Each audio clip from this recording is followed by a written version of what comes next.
A'udzubillahiminasyaitonirrajim. Bismillahirrahmanirrahim. Assalamualaikum warahmatullahi ta'ala wabarakatuh. Waalaikumsalam. Alhamdulillahi rabbil alamin. Wabihi nasta'in. Wassalatu wassalamu ala asyrafil anbiya'i wal mursalin Sayyidina wa maulana wa ala alihi wa ashabihi ajma'in. Subhanaka la ilma lana illa ma 'allamtana innaka antal alimul hakim. Wa la hawla wa la quwwata illa billahil 'aliyyil 'azim. Wa nusalli wa nusallim 'ala an-nabiyil karim al-mustafa sallallahu alaihi wasallam wa 'ala alihi wa ashabihi wa zurriyyatihi wa tabi'in wa tabi'ihim bi ihsan ila yaumiddin. Allahumma faqihna fid din waftah 'alaina futuhal 'arifin waj'al a'malana khalisatan liwajhikal karim. Allahumma aftah bainana wa baina qaumina bil haqqi wa anta khairul fatihin. Allahumma rizqna 'ilman nafi'an warzuqna fahma. Pertama sekali marilah kita sama-sama merafa'kan syukuran kita kehadrat Allah Subhanahu wa taala. Di atas izin dan rahmat Allah Subhanahu wa taala dapat kita bersama-sama pada tengah hari ini, diberi kesempatan dan diberi peluang oleh Allah. Mudah-mudahan dengan kesempatan dan peluang yang Allah Subhanahu wa taala berikan kepada kita, mudah-mudahan perbincangan kita pada tengah hari ini diberkati dan dirahmati oleh Allah Subhanahu wa taala.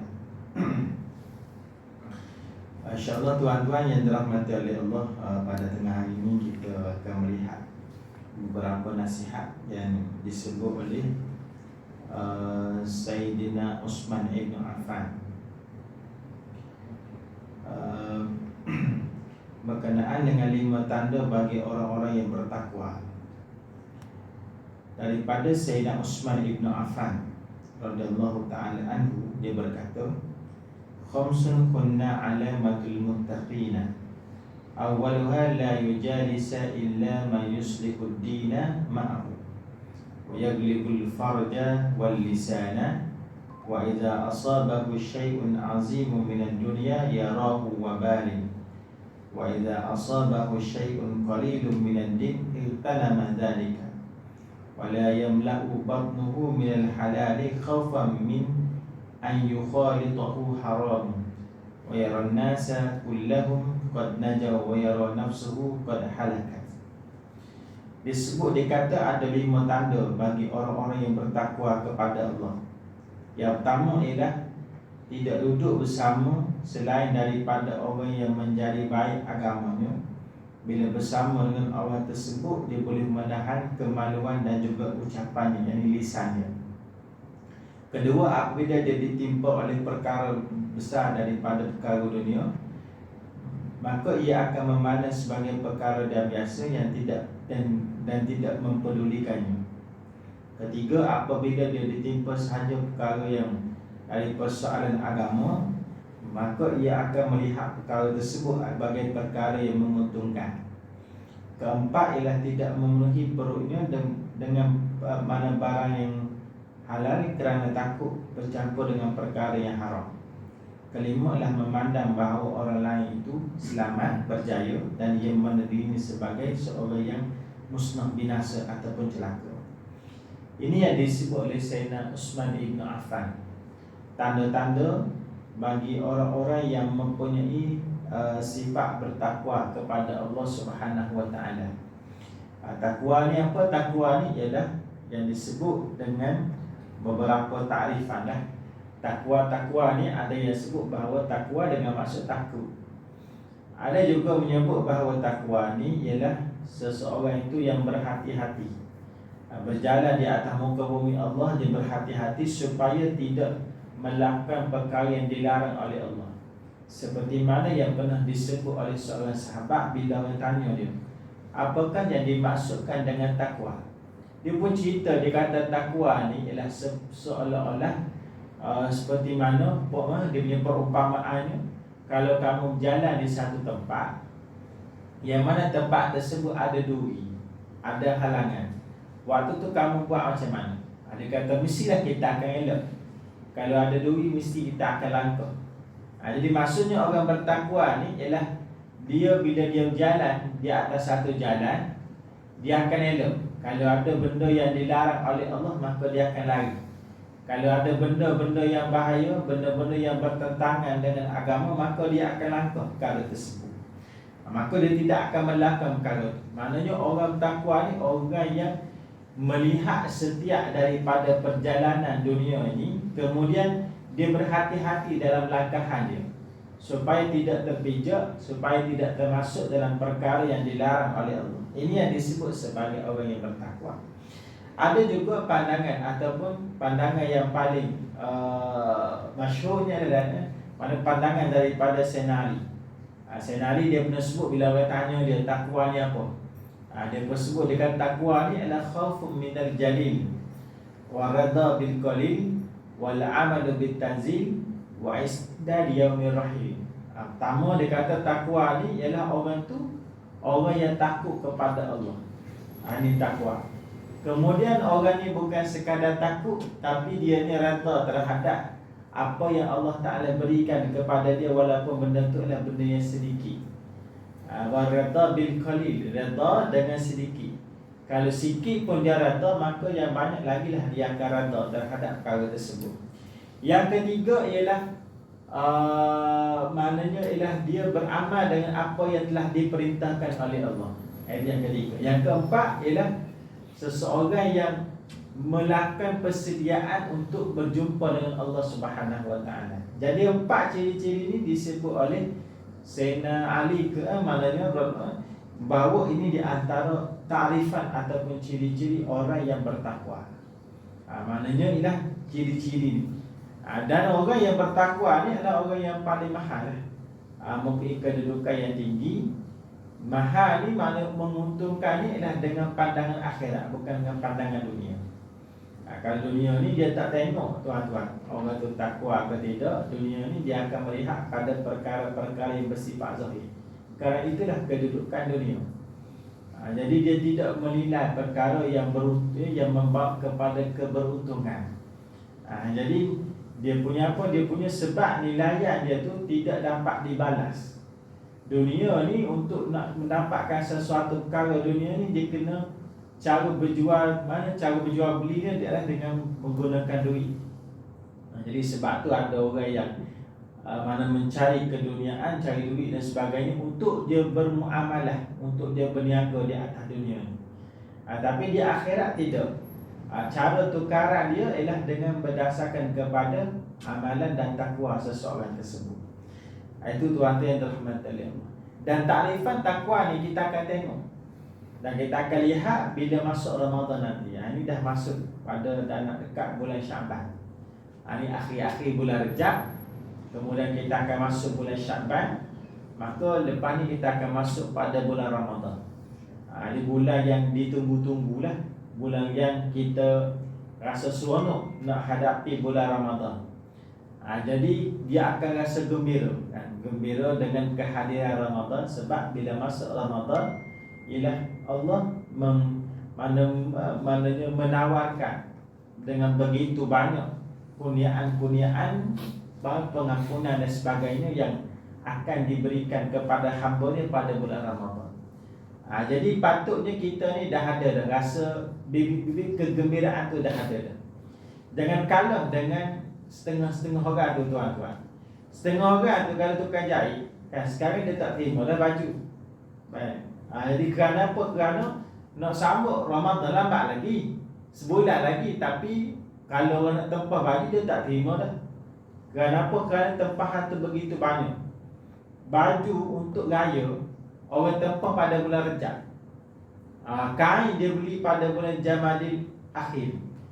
Kalau kita tanya isteri kita, tema apa baju tahun ni? Kalau tema pun tak dapat lagi, itu lambat lah. Kan? Jadi lambat sangat lah. Jadi orang bukan setakat dapat tema tu tuan, baju tu dah hantar. Ambil bila tu? Ambil dekat raya. Cuba, saya dulu dekat rumah sebelah rumah ni tukang jahit. Jadi tukang jahit ni Masuk bulan Rejab dia tutup order. Sebab apa? Sebab ramai sangat yang terpah dengan dia. Sebab ramai sangat. Dia boleh ambil banyak tapi takut tak siap. Yang Ramadan ni kalau tak siap baju sekolah okey. Kan? Tukang jahit dia kata tak siap lah baju sekolah. Anak suka baru. Tak siap baju sekolah, tak lagi sekolah raya. Kan? Tapi kalau tak siap baju raya tu hang tak nak habis. Saya ingat waktu kan mana rumah saya tu. Pagi raya penuh orang pergi rumah dia. Dia maknanya dia waktu malam semalam tu dia punya malam raya tu kan orang bagaimana beribadah tahajud dia duk jahit baju lagi kan. Waktu pagi penuh orang datang rumah dia cari kerana nak pakai baju raya. Dia punya pagi raya tu kan, dia punya masih lagi orang datang. Susah jadi tukang jahit ni kan, sebab tukang jahit ni kalau jahit yang kedai okeylah dia ada orang yang bahagian ukur, ada bahagian yang tukang jahit, ada bahagian yang untuk nak mengambil order sebagainya. Tapi kalau rumah tukang jahit, dialah tuan rumah, dialah mana tukang jahit, dialah yang sambut tetamu. Yang jadi masalah saya tengok tukang jahit ni kan, bila tetamu terdatang rumah dia, seorang tetamu biasa setengah jam, paling-paling sekejap tu setengah jam berbual. Kalau setengah jam dia jahit baju, mesti dah siap dah. Kan, tapi sebab orang tu hantar baju berbual setengah jam, ambil baju pun setengah jam juga berbual. Kalau 5 orang macam mana tuan-tuan? Dekat 2 jam setengah habis. Macam tu je. Kena masak anak lagi, kena ambil anak sekolah lagi kan. Jadi ni maknanya faktor-faktor. Nak cerita kan, kita jangan kalah dengan tukang jahit. Tukang jahit rasa semangat ni, momentum dia dah ada. Untuk raya ni, untuk Ramadan ni dia dah ada dah momentum. Kita jangan kalah. Perlu ada momentum untuk Ramadan. Dengan perlu meningkatkan dia punya rasa seronok dan rasa kegembiraan tu kena ada. Jadi kegembiraan ni, seronok ni kita yang bina. Sifat mana kegembiraan tu ada dalam badan kita, dalam diri kita. Jadi gembira ataupun tidak, dia bukan datang dengan sendiri. Tapi dia kita yang membina perkara tersebut. Bila kita suka sesuatu perkara, maka bila kita nak berhadapan dengan perkara tersebut, kita akan suka dengan sendiri. Contohnya kita minat pada seseorang tu. Saya ingat waktu sekolah, maknanya dia punya zaman universiti, kita dalam satu dorm. Satu dorm ni macam-macam lah ada. Maknanya dah ada yang bidang maknanya yang disebut dengan bidang law pada kan, masuk yang kos ekonomi pada. Jadi ramai dalam dorm tu, ada dalam 20 orang. Ramai kan, memang macam sekolah tapi universiti kan, dia punya di pusat asasi. Kemudian dia sebut, ada seorang yang sebut, dia kata kalau dalam kelas tu ada maknanya dia sebut, dia kata kalau dalam kelas tu ada awak yang cantik, dia kata semangat sikit pergi kelas kan. Semangat pergi kelas. Kalau orang yang tak ada biasa-biasa tu rasa malas nak pergi kelas. Jadi rasa seronok tu tuan-tuan sebab apa? Sebab dia suka tengok benda-benda perempuan yang cantik tadi, menyebabkan dia rasa sendirinya dia akan seronok ataupun gembira untuk pergi kelas. Jadi sama juga bila kita rasa besarnya Ramadan ni, bila kita rasa seronoknya Ramadan, besarnya kelebihan Ramadan, dengan sendirinya kita akan rasa seronok untuk berhadapan dengan bulan Ramadan. Tapi kalaulah kita dah rasa dekat dengan Ramadan ni, dekat lepas tak ada makan dah lepas ni kan, ada fikir makan, maka pada waktu tersebut kita tak akan rasa seronok. Yang kita nampak Ramadan ni penat, yang kita nampak Ramadan ni letih, tak boleh makan, yang kita nampaklah Ramadan ni panas, maka kita tak akan rasa seronok bila berhadapan dengan Ramadan. Ini yang disebut sebagai maknanya ialah untuk menimbulkan rasa keseronokan. Orang mukmin dia kena rasa seronok. Kalaulah tiba-tiba kita tak rasa seronok, perlu cek balik. Kita ni hamba Allah ke hamba kepada dunia? Kena cek balik. Supaya kita ni jadi hamba kepada Allah. Baik tuan, itu yang dirahmati oleh Allah. Jadi daripada Sayyidina Uthman ibn Affan disebut, dikata ada 5 tanda bagi orang-orang yang bertakwa. Yang pertama ialah seseorang tu dia akan berteman dan juga bersahabat dengan orang yang soleh, berkawan dengan orang yang soleh, bersahabat dengan orang yang soleh. Kawan ni kita boleh kawan dengan ramai orang, tapi kita ni hanya boleh bersahabat dengan beberapa orang saja. Jadi bersahabat ni orang yang kita dekat, orang yang kita bersama dengan dia, duduk dalam satu majlis dengan dia. Itu orang yang kita bersahabat. Jadi orang yang bertakwa ni, dia akan bersahabat, dia akan duduk dalam satu majlis dengan orang yang soleh. Sebab apa? Bila mana dia bersama dengan orang yang soleh, menyebabkan dia ni akan terjaga dari sudut lisan dia dan juga terjaga dari sudut kemaluan dia. Kan diri dia tu akan terjaga dengan adanya orang yang soleh. Kalau duduk dengan orang yang jahat tu atau orang yang tidak soleh, dia akan sendiri akan terikut-ikut dengan perkara tersebut. Bila orang buat kejahatan, maka dia akan turut buat kejahatan. Banyaknya perkara, dia punya masalah sosial yang berlaku ialah disebabkan kawan, disebabkan sahabat. Carilah mana-mana sekalipun tuan-tuan, kalau kita nak tengok orang tu baik ataupun tidak, tengok kawan dia, tengok sahabat dia. Maknanya ialah sahabat tu dipanggil mira'an, sebagai cerminan kepada diri dia. Kalau sahabat tu okey, maka okeylah dia. Kalau contohnya, maknanya kalau ada seorang laki-laki datang nak meminang anak kita, kita nak tahu anak dia ni seorang yang baik ataupun tidak. Tengok, maknanya kita nak tahu dia ni baik ataupun tidak, tengok pada sahabat dia, dengan siapa dia berkawan.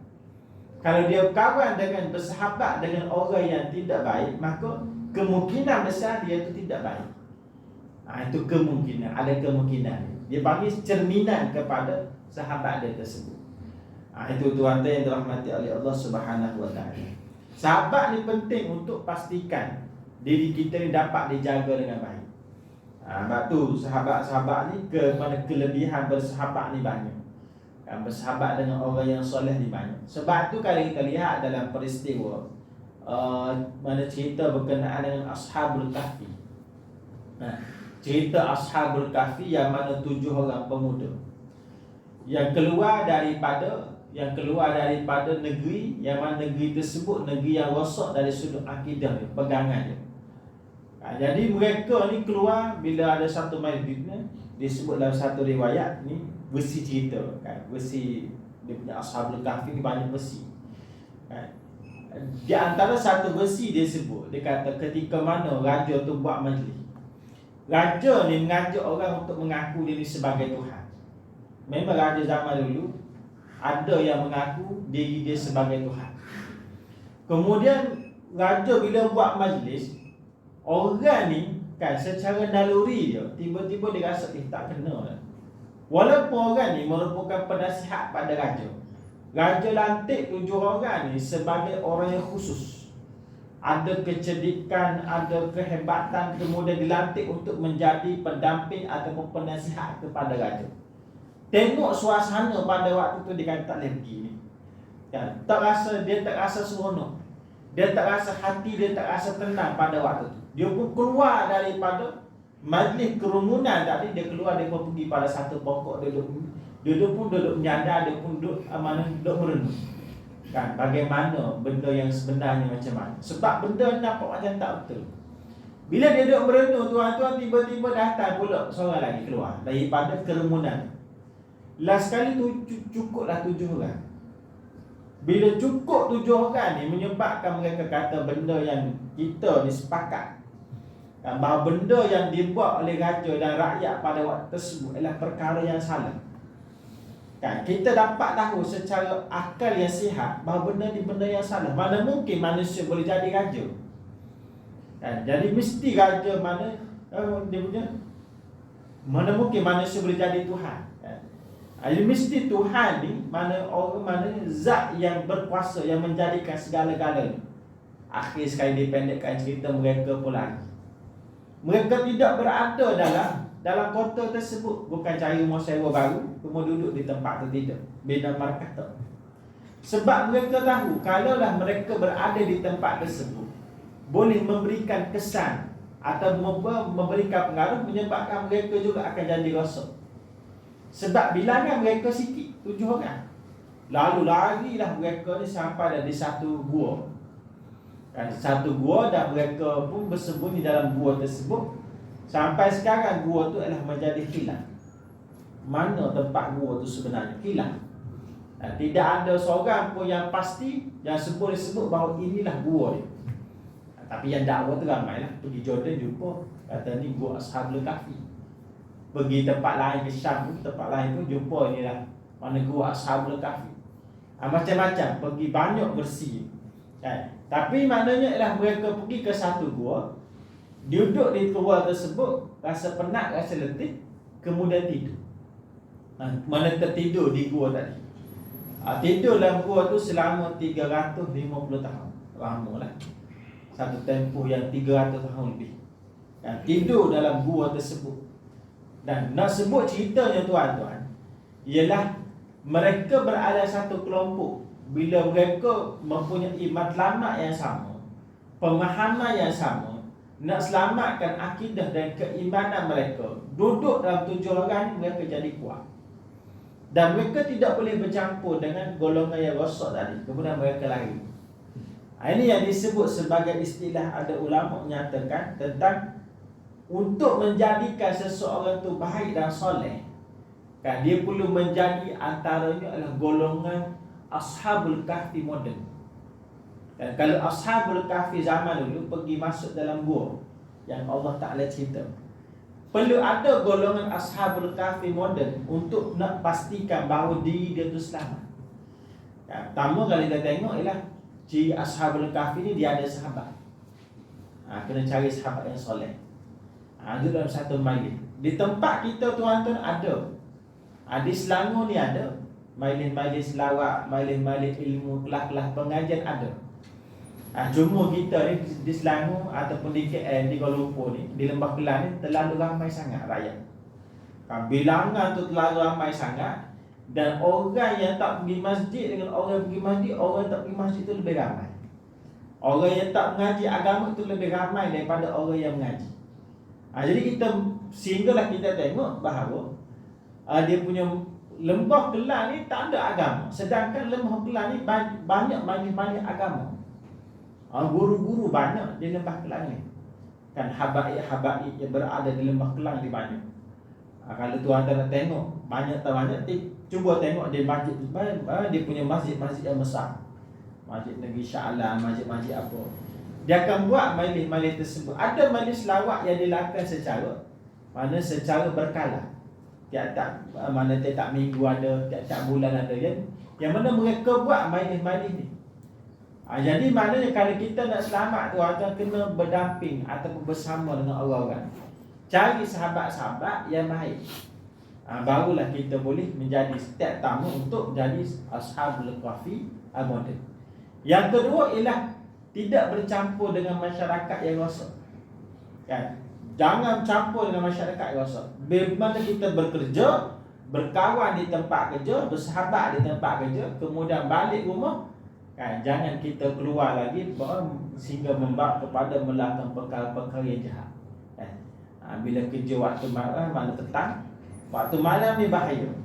Sekadar nak tengok bola tak ada masalah tuan-tuan. Sebab semua benda-benda yang kita kata maksiat ada di tempat kita ni, di Lembah Kelang, yang tak ada di tempat lain. Di Kelantan belum tentu ada. Contoh di kampung-kampung tak ada, di Sekolah tak ada. Di KL ni ada.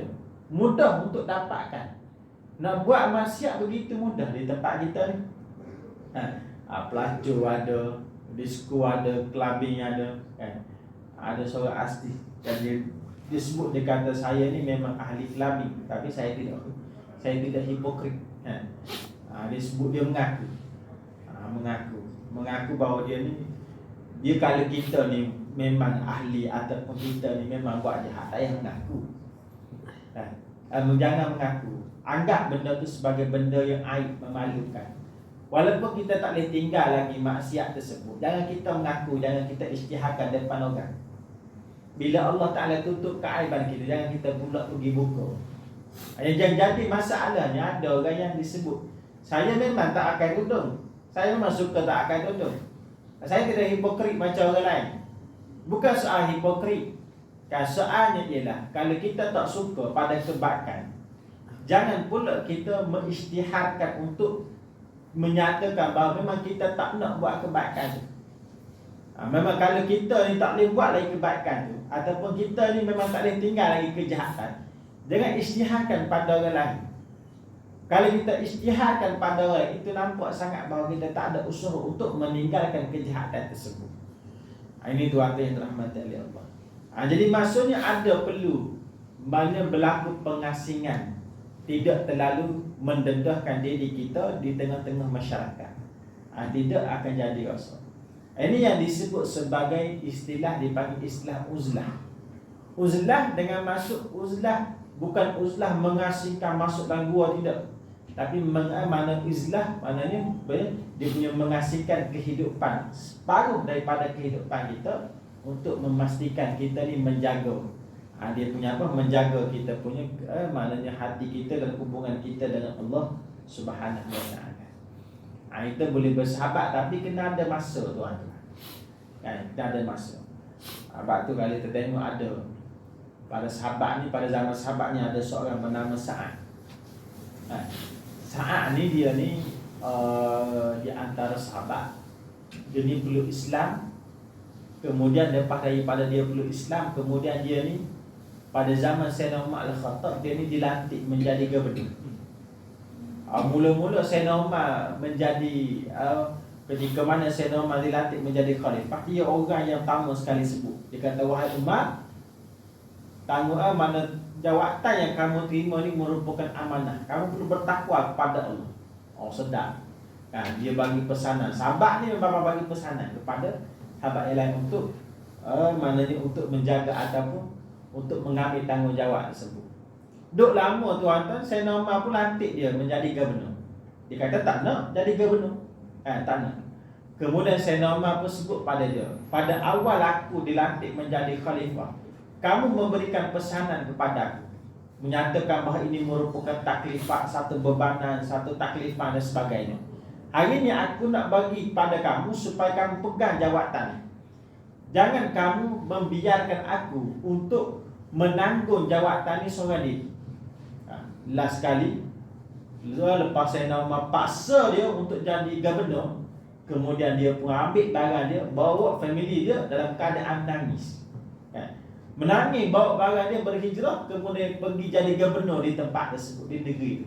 Menangis tuan-tuan, rasa tak nak, dipaksa oleh khalifah pada waktu itu. Bila dia jadi gubernur, kemudian satu hari Tok Ngulu di tempat mana tempat dia jadi gubernur di negeri yang dia jadi gubernur tu, pergi jumpa dengan Sayyidina Umar. Jumpa Sayyidina Umar kata, kamu senaraikan nama-nama mana orang yang fakir, orang yang miskin di tempat kamu. Dia pun senarai lah. Tok Ngulu mesti tahu. Seorang senarai. Sayyidina Umar pun baca dalam senarai nama tu ada nama Sa'ad. Kemudian Sayyidina Umar kata, wahai Tok Ngulu, Sa'ad ni, adakah ini Sa'ad ni dia ni adakah gubernur yang kita lantik? Dia kata, ya memang. Dia ni adalah gubernur dan dia memang seorang yang miskin, fuqara, masakin, orang yang fakir, orang yang miskin. Sayyidina Umar mana pada waktu tu Sayyidina Umar pun terkejut. Dia pun ambil daripada Baitul Mal, dia ambil tak silap 1000 dirham. Dia ambil, kemudian dia bagi pada Tok Ngulu. Dia kata, okey, ini bahagian yang aku bagi untuk penduduk di negeri ini yang fakir miskin, kamu bagi. Yang 1000 dirham ni kamu ambil, kamu bagi kepada Sa'ad. Tok Ngulu pun sukalah, bawa balik ni nak bagi pada Sa'ad ni 1000 dirham. Kita tuan-tuan kalau nak bagi hadiah pada seseorang, walaupun orang kiri, walaupun bukan kita yang bagi, mesti kita rasa seronok nak bagi. Bila sampai negeri dia pergi rumah Sa'ad. Mula-mula sekali pergi rumah Sa'ad. Dia pun kata, Sa'ad, ini di antara hadiah yang telah diberikan oleh mana Khalifah Amirul Mukminin kepada kamu. Ni 1000 dirham dia bagi khas kepada kamu. Sa'ad mendengar pada waktu tersebut, apa diucap tuan-tuan? Kalau kita alhamdulillah, lama lah kan, dapat ni sukalah, boleh beli perabot baru, tuan-tuan. Tapi saat sebut dia kata, inna lillahi wa inna ilaihi raji'un. Sehingga dia sebut tu kuat. Dia sebut tu kuat tuan-tuan, sehingga dah isteri dia yang berada di dapur pada waktu tersebut berlari-lari keluar. Dia kata, abang, siapa yang mati, siapa yang meninggal dunia, apa musibah yang kena pada kita? Saat kata, ini lebih teruk daripada kematian. Dunia telah masuk ke dalam rumah aku, dia sebut. Dia punya tok mulut pun kejut. Kan? Dia pun kata pada isteri dia kata, aku bagi pada kamu 500 dirham, aku ambil 500 dirham. Jangan kita balik ke rumah selagi mana kita tak habiskan duit. Kedua-duanya keluar, tuan-tuan. Keluar bagi pada orang. Bagi pada orang tu, bagi pada orang ni. Petang baru balik. Dalam keadaan tak ada satu sen. Satu dirham pun tak ada. Mereka semua bagi duit yang dibagi oleh mana Amirul Mukminin tadi, bagi pada orang yang miskin. Dia balik ke rumah dalam keadaan tenang. Akhir sekali berita ni sampai pada Sayyidina Umar. Sayyidina Umar kemudian dia naik kuda seorang diri pergi ke negeri tersebut. Kan, dia pergi pada negeri ni, kemudian dia panggil semua penduduk kampung ni. Kan, dia pun letak, dia pun duduk, ataupun dia pun panggil saat duduk di hadapan dia. Dia pun kata, hari ni hari ni aku datang, tujuannya ialah untuk nak mengadili gubernur aku ni. Selama dia menjadi gubernur, kalau dia melakukan kesalahan, melakukan kesilapan, melakukan kejahatan, pada hari ini aku akan hukum dia di hadapan kamu. Waktu ni dia pun sebut, dia kata, kalau kamu tak puas hati dengan gubernur aku ni, kamu boleh cerita hari ini. Rakyat boleh cerita di hadapan Amirul Mukminin. Ini dipanggil apa? Audit ya. Secara langsung oleh Sayyidina Umar. Kemudian bangunlah salah seorang di antara mereka. Dia kata apa? Kami bila saat menjadi gubernur di tempat kami ni tak ada masalah. Kan, dia ni baik, dia ni bagus. Kamu memudahkan urusan dan sebagainya. Cuma dia ni ada beberapa perkara yang kami tak faham. Kami tak puas hati, ada beberapa perkara. Yang pertama ialah saat ini kami boleh berjumpa dengan dia pada waktu siang saja. Waktu malam kami tak boleh jumpa dengan dia. Malam tak boleh jumpa. Yang kedua ialah saat ini ialah dia ni kalau keluar lewat, dia keluar lewat, bukan keluar waktu siang, mana waktu pagi dah lewat sikit keluar. Jadi nak jumpa dengan dia lewat, kena jumpa lewat mungkin pukul 10 pagi. Bukan lewat sangat tapi pukul 10 pagi. Biasanya pukul 8 orang dah masuk jabat. Jadi pukul 10 pagi dia baru keluar daripada rumah. Yang ketiga dia ni ialah dalam sebulan sehari kami tak boleh jumpa dengan dia. Kalau 30 hari kami boleh jumpa 29 hari saja. Satu hari kami tak boleh jumpa dengan dia. Kan, dia takkan keluar daripada rumah. Ketiga, yang keempat ialah kadang-kala dia ni bila timbul satu situasi dia ni jadi sawah. Jadi gila sawah je. Jadi kami nak minta penjelasan 4 perkara. Dia pun sebut. Kemudian saya nama kata, saat kamu jawab. Kalau jawapan kamu tidak memuaskan hati mereka, aku akan pukul kamu di hadapan mereka hari ini. Kemudian saat kata apa? Dia kata yang pertama ialah kamu boleh jumpa aku pada waktu siang saja, malam tak boleh jumpa. Kerana apa? Kerana waktu siang aku peruntukkan masa untuk bermuamalah dengan manusia, berhubungan dengan manusia. Tapi waktu malam adalah waktu untuk aku berhubungan dengan Allah Subhanahu wa taala. Jadi seperti mana yang Allah Taala sebut, wa ja'alna al-laila libasa wa ja'alna an-nahara ma'asha. Kan, waktu malam itu dijadikan sebagai pakaian. Duduk di rumah, kemudian luangkan masa dengan Allah Subhanahu wa taala, ibadah pada Allah. Jadi waktu siang tu aku peruntukkan untuk manusia. Waktu malam aku peruntukkan untuk hubungan aku dengan Allah. Itu jawapan pertama. Jawapan kedua dia kata, aku keluar lewat. Kan, aku keluar lewat kerana aku kena buat sarapan kepada isteri aku. Jadi dia kena masuk, dia kena beli tepung terlebih dahulu, bagi masak kepada isteri dan juga anak-anak dia. Lepas selesai masak, barulah dia akan keluar. Sebab tu ada pandangan sebut bahawa tugas masak laki-laki, tugas masak dalam rumah tangga ni jatuh kepada laki-laki. kan? Kita tak ada masalah kan, orang laki-laki boleh je masak. Masak hari ni kari, esok tom yam. Laksa-laksa boleh, tapi Maggi lah semua. Kan? Masak betul tak boleh. Sebab tu kalau orang perempuan masak itu boleh lah. Kan? Masak mana, tapi kalau masak, kalau kita suruh isteri kita masak, tuan-tuan. Kan? Sedangkan masak ni bukan tanggungjawab dia. Mungkin tanggungjawab kita. Kalau isteri kita masak, kita kata abang beli ayam ni, kamu kena masak. Kan? Jadi isteri tu dia boleh minta gaji. Dia kata abang hari sehari masak RM5. Kira sebulan berapa? 150. Wajib bayar tuan. Jadi sebab itu bukan tanggungjawab dia. Jadi sebab tu ada ulama sebut kalau isteri dia minta gaji, bahagian masak tu kita kena bayar. Tapi kalau isteri pada waktu tu dia halal, kan, dia kata saya buat ni untuk abang dan untuk anak-anak, itu bagus. Kan lebih bagus, lebih baik daripada minta gaji. Sebut macam tu. Ini maknanya yang kedua, dia keluar lewat disebabkan dia kena masak terlebih dahulu. Yang ketiga, dia kata sebulan aku boleh keluar, maknanya 29 hari sehari aku tak boleh keluar. Dia kata kerana apa?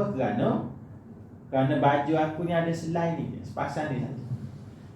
Pada hari sebulan sekali aku akan basuh baju.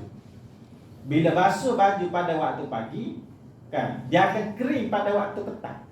Bila petang baru kering, nanti nak keluar tu lewat.